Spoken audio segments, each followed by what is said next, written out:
Hello and welcome back to Stranded Deep. Last time we swam out to all these wrecks and we got poisoned and things happened, but this time I thought we could take a little detour from the main game. You see, we're on this island at the moment and that's great, but they've added a few things into the game which include items that require clay. Now we have a slight problem, and that is that when you go to an island for the first time, even though the islands are all on the map and you can see them in the distance, when you go to the island for the first time or enter the island biome, then it loads up all the new and cool things like loot and animals and fishes and sharks and clay and resources. All that sort of stuff pops in. If you've been to an island like we have here, and to be honest, I think we've explored about 2/3 of the island, 3/4 of the island, something like that, then you run into a little problem. See, if anything's added to the game, then the stuff is just not going to be loaded in. So a way around that is to go into the cartographer and actually create your own island. So I thought we could do a quick 101 this week and have a quick look at the cartographer and actually see what the tools are and how we can use them. And then next episode, we could probably basically just make ourselves a cool little island with a bit of clay on it so we can get on with making pots and furnaces and stuff. So first thing, we are going to exit from this. So we will quit. Yes, we do really want to quit because we want to bail to the cartographer. And we're back on the main menu. And all we do is hit cartographer and then it's going to load the world again. Or at least, yeah, it unloads the world, then it loads the world, and it's a little bit complicated, but it's not too bad. So we are here. This is the island we're currently on. This is our current map. Home island is about here. This blank space is where the sea forts are. This one in the middle is the starting island. So we've been to these islands. We've been to all these squares. We've been to all these squares. We've been to these squares, I think. So we've done quite a few of the islands. At least certainly all of we've definitely done these two. So we've done all of the big islands, which is now a problem for us because if we go back to these big islands, then nothing new is going to spawn there. What we can do is hit create an island. Now this is quite interesting. You see, this is what happens when you hit create an island. You are greeted with, well, a large square and everything is in kind of low detail. So I'm just going to hit objects so I don't get a big blue circle every time I move the mouse around. So what I'm doing is holding down the right mouse button and move it up, down, left, right, and that controls your camera. WSAD and Q and E. So if I hit W, moves forward, S moves back, A, strafe left, D, strafe right, and then Q, go down, E, go up. And the further you are from an item or an object, the faster the camera travels. Now here is the island that we have. It's randomly generated, so it's created us an island, and we can actually go, oh, that is not the island we really want. No, this is very different from the island I asked for. So we can just hit up terrain. So we got these three tabs in the top. We got terrain, we have objects, and then we have camera. So we could just take a picture of it and then use it as a thumbnail. We're going to ignore the camera for the time being. Objects is fairly self-explanatory. That's where we get the animals and the trees and the rocks and all the lovely stuff. And terrain is, well, it's the island. And if you're familiar with art programs, things like Photoshop or Paint.net or anything like that, you kind of be familiar with the concept of brushes. If you've used any sort of editors in other games before, you might be also familiar with the concept of 3D modeling. Now, this is quite interesting. This is quite interesting mechanic of the game because these tabs along here allow us to set height, smooth height, and also, ooh, this is the procedural generation. If we think the island is crap, well, we can say, I do not want this island. And you hit generate island, and you can go, yep, and it'll just generate a random new island. We can also turn the ocean off, which is pretty much nightmarish. Let's do that. Holy crap! Yes, that's what an island actually looks like when you've taken the sea away. It's basically a giant cake, which raises a lot of questions. You see these dotted lines? Well, that's where the ocean edge is, or the edge of the biome is. But the question I would have is, do these squares just kind of butt up against each other? Which I don't think they do because there's a huge gap between here and here. Or is there a void between islands into the unknown? Is this where Cthulhu lives? The other thing I have noticed is if you go down below sea level, the light automatically changes, so everything comes a little bit blue, and if you keep going down, it automatically becomes completely dark. So if we were to turn the ocean on, oh yeah, now we're way down, and it's pretty nightmarish. But it's actually the amount of light is done on your height above absolute zero, I guess, whatever constitutes the bottom of the world. So that's kind of an interesting, neato little thing. What we can do is we can change the height of our island, and depending on the height of the actual terrain itself, or I should really say the mesh, depends on what forms. You see, this is like a repeating rock texture here. Then we have sand, which is kind of sandy. Anything above the waterline, this let's get rid of that. This stuff here is shiny wet sand, and then as you go higher above the sea level, it becomes dry and eventually grass. Now that's all handled automatically. So if I hit on a brush, let's go with one with a feathered edge. So the interesting thing is with these brushes, anything that's dark on the brush is going to have less effect, and anything that's lighter or even pure white is going to have more of an effect. So this brush here is almost solid white in the middle, and it's kind of dark on the outside, which means the outside is going to have less of an effect. The inside is going to have more of an effect. So if I left click, it's going to give you kind of a nice hill shape. If we go with something like this, and we just left click and hold, it's going to bring it up more in a cylinder shape. See, it has quite an effect all the way to the very edge of the brush. We've got square brushes, we've got brushes that bring up the world kind of in a random pattern, and we can sort of bring stuff up here and here. In fact, let's turn the old water back on, because that's going to help us out. Now this looks a lot better. So we can create sandy shores, we can create cool little islands, we can create. Are we actually clicking on anything? No, we are now. You've got to have to be on the right tab. There we go. And we can bring up all these little hillocks and stuff, and we can go, oh, that's really cool. But what happens if we were to walk on it? That would be kind of rough, no? All right, well, we can actually average out the height on this tab here. We can smooth the height. We can grab a nice big soft brush, and then we can kind of smooth it all down. So all these pointy mountaintops or hilltops become smoothed off, and it looks a bit more natural because you don't have jagged areas in the real world. Well, sometimes you do, sort of weathering effects and stuff. But it's fairly basic. You can basically raise and lower the land. It takes care of grass, it takes care of rock, it takes care of wet sand, all for you. It's pretty powerful, but also pretty simple. And it just gives you this mesh to play with. So what I think I'll do is just hit Generate Island. Now, you will also notice that there's the Perlin generator. And this is to do with bumps and lumps and hills and stuff. And if we just leave it in this rando configuration, it's going to create some freaky stuff. Yep, we suddenly have these massive islandlets. Yep, this kind of island or island chain is not really going to help us out. We couldn't land our raft at any of these because it's way too steep. It'd be quite an interesting biome if you just wanted to sail around and to have sharks and stuff, or fishing and various bits and pieces. It is way down there in terms of like ocean floor and stuff. Yeah, it is kind of nightmare fuel. I mean, I don't know if you want to put wrecks and stuff down there and dive on it. That'd be kind of interesting. But you can change the frequency, and you can change the values and octaves and blend and stuff. In fact, let's leave blend up. Create height map. Yep. And then, oh no, it's all changed again. Basically, you have a weird ass sea floor down there.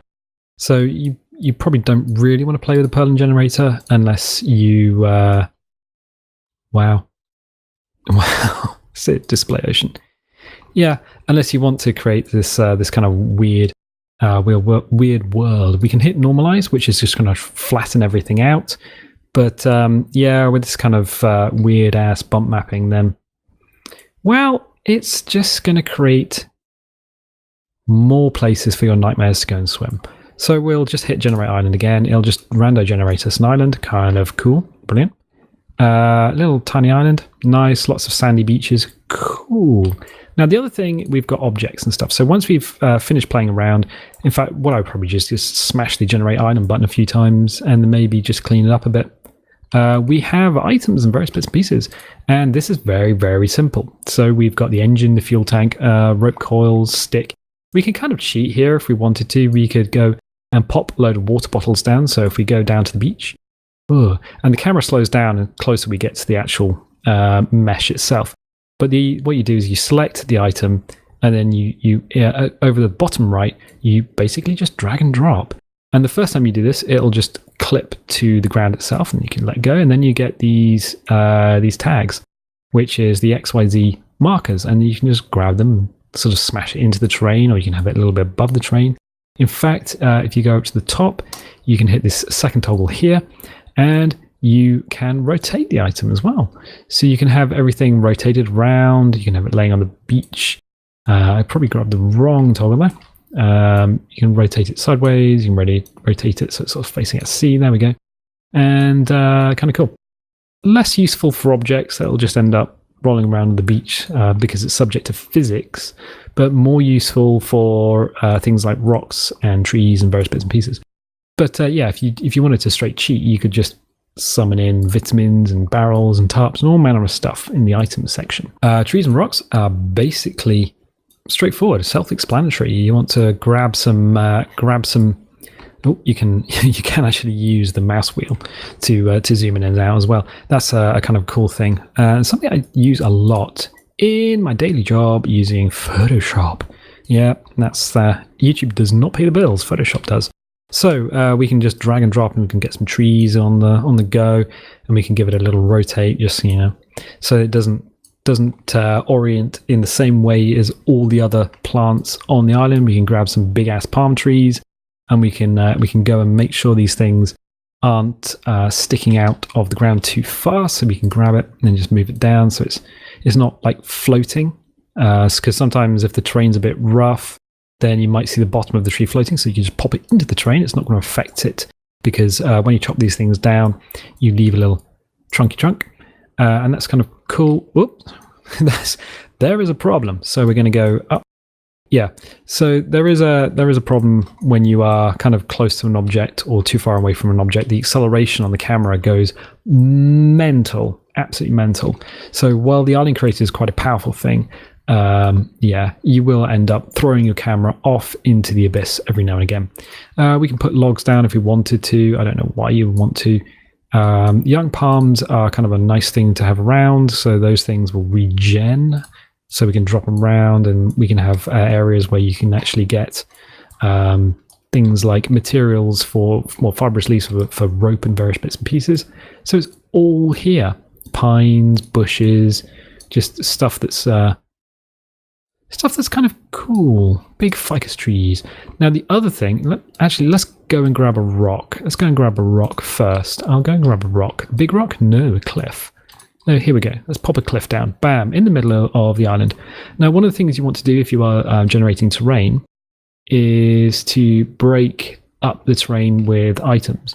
Not necessarily like just throw all the trees in here and cause yourself massive frame rate problems, but kind of occlude like the left and right side of the island. Unless you have a very, very small island, you can make it feel bigger by having the left and right or forward and back visuals occluded slightly. So you can't see the entire way across the island. You have to go around things.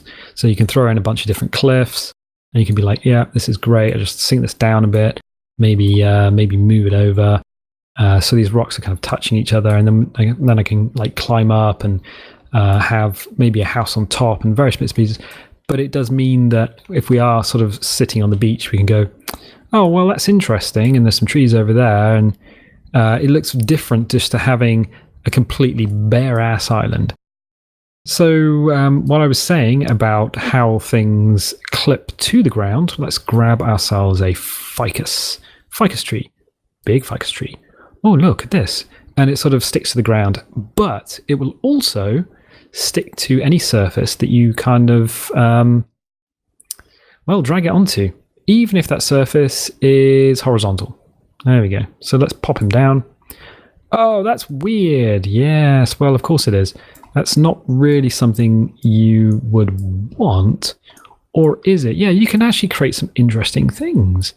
Interesting environments, trees falling over, various bits and pieces. You don't have to have the entire model sort of poking out the ground. You can have like bits of the model. There we go. So we've got this sort of poking out the ground. It's the same orientation as it was. It's kind of useless if you want to run past it because it's now kind of in the way, but it's very different to what you would normally see. So we'll just pop that down there. And it's just playing with the tools that the game gives you. So yeah, that's kind of a neat thing to know. So we've got the Kura tree and Kawa tree. Those things we know. Those are the trees that gives you fruits, but not all the time because you take the fruit and then you have to farm the fruit. Because otherwise, you won't have fruit. So the trees, rocks and items, it's actually fairly limited in what you get because there are some stuff, some bits and pieces that are actually missing. Oh, misc. So interesting, the raft is not part of misc. So you can just drag a little yellow raft down if you should so wish and it'll be there. Misc actually has some of the cool little items like Wally. Wally! Not that Wally. Yeah, he is the ball from that film with Tom Hanks. Oh God, what was it called? After Earth. Why not? So we've also got the boy, which I haven't actually seen in game on its own, and you can sort of pop that down, and it makes a cool little boy thing there. And you can go, oh, you know what? I'm going to drag it out into the sea. So you drag it out into the sea, drag it out into the sea, and you go, oh wow, it's got this cool reflection on the bottom of it. Yeah, about that. That's not a reflection. Yeah. Yep, that's not a reflection. I'm not entirely sure why it has this bit on the bottom. Maybe it's for some sort of stabilizing. It's not identical to the top. I don't know.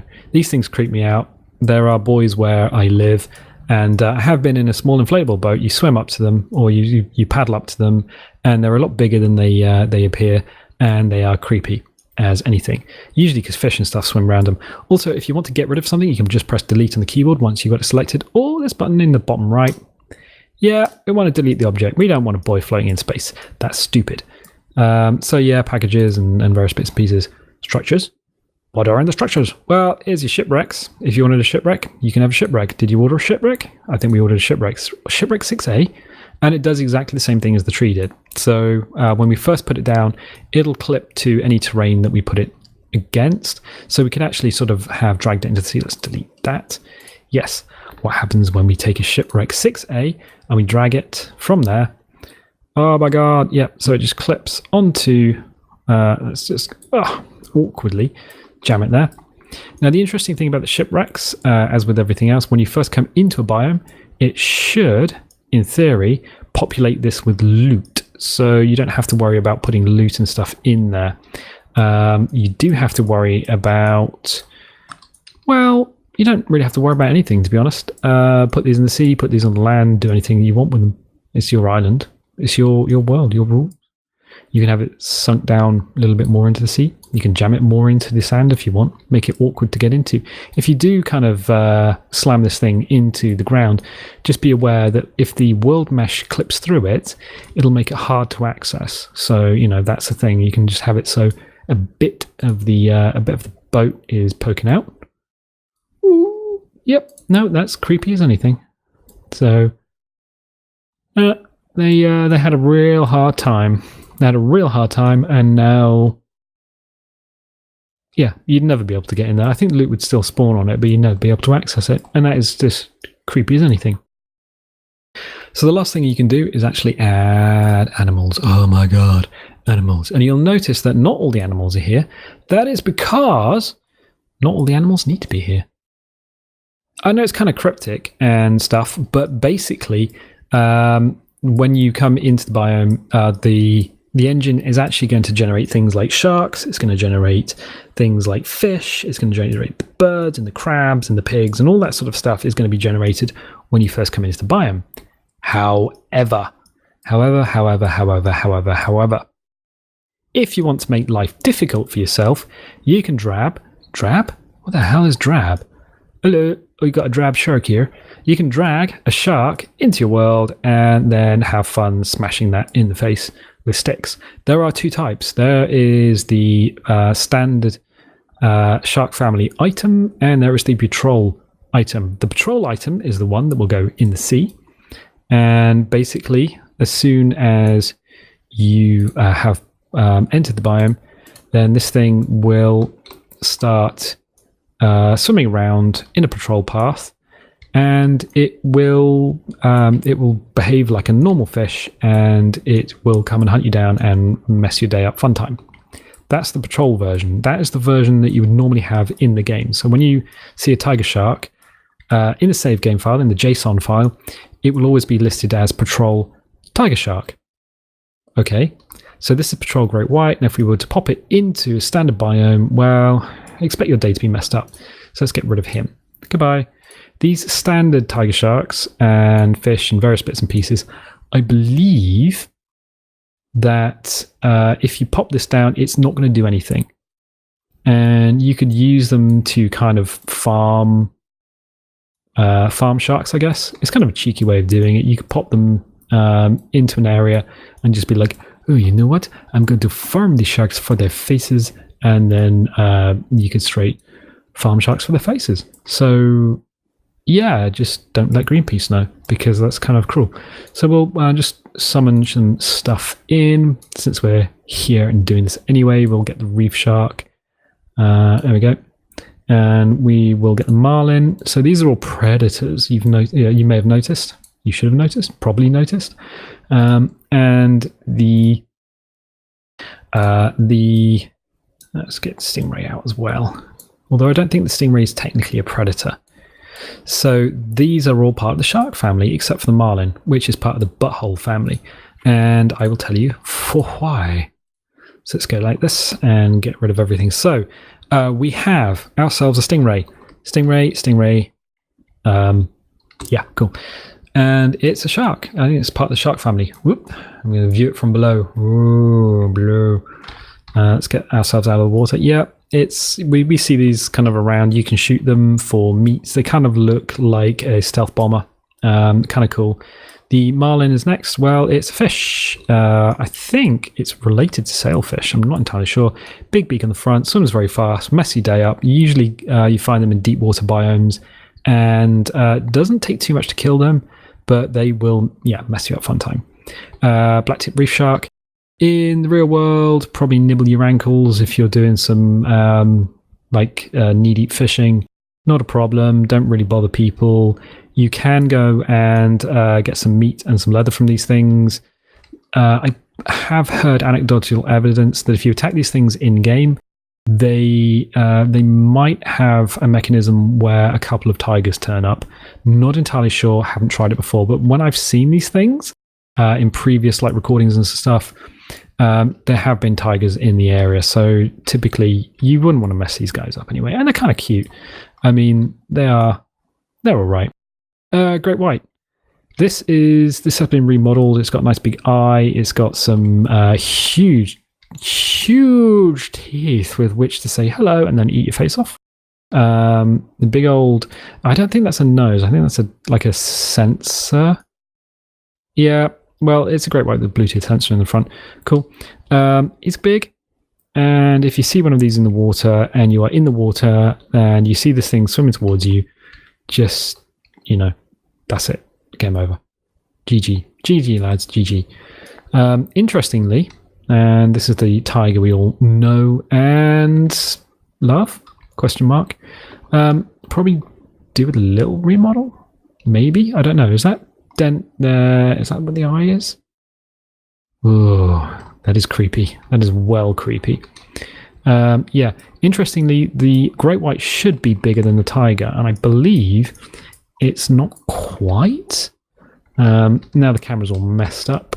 So yeah, I think if we get these guys and we line them up nose to nose, the tiger is slightly longer but narrower than the great white. Yeah, looks that way.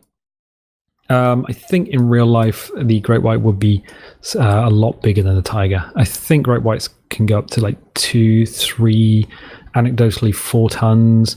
You can get really big ones, especially off the coast of Australia, which is a country that specializes in very angry, very murderous seafood. So all good fun.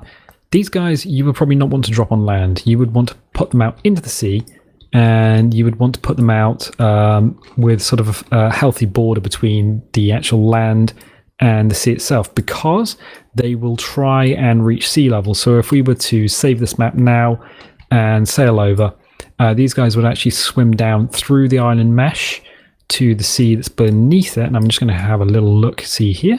So we'll just force way through. The camera gets really, really slow, really, really slow. And then can we just get the camera through the mesh? Yeah, then it speeds up and slams us through the mesh. Oh my God. Okay, let's try that again. Let's try that again. Let's try that again. Yep, that's a terrifying nightmare world.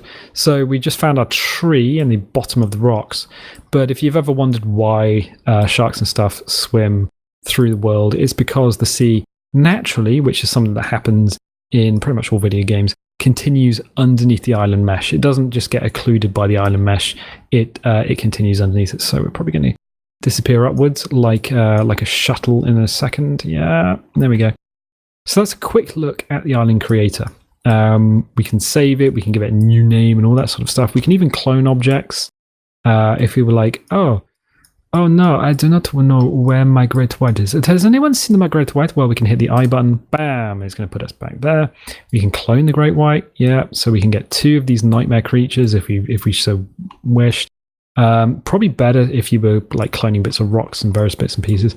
I don't think you can select more than one object. No. So the clone option is just going to save you from going back through this menu here, even though there's not too much in the way of stuff to actually look at. Interestingly, as far as animals goes, it's basically just predators and stuff that will mess you up fun time. So, your mileage may vary. I think that's basically all we need to do when we're looking at this. We have all the tools to make kind of a cool and interesting map. And you know what? I'm going to leave it there. So next time we'll make a map. The time after that, we will come back to it, grab a load of clay and start off making furnaces and stuff. If you are liking this series, please like, subscribe, comment, tell your friends about the channel, because that's really going to help us out. And you know what?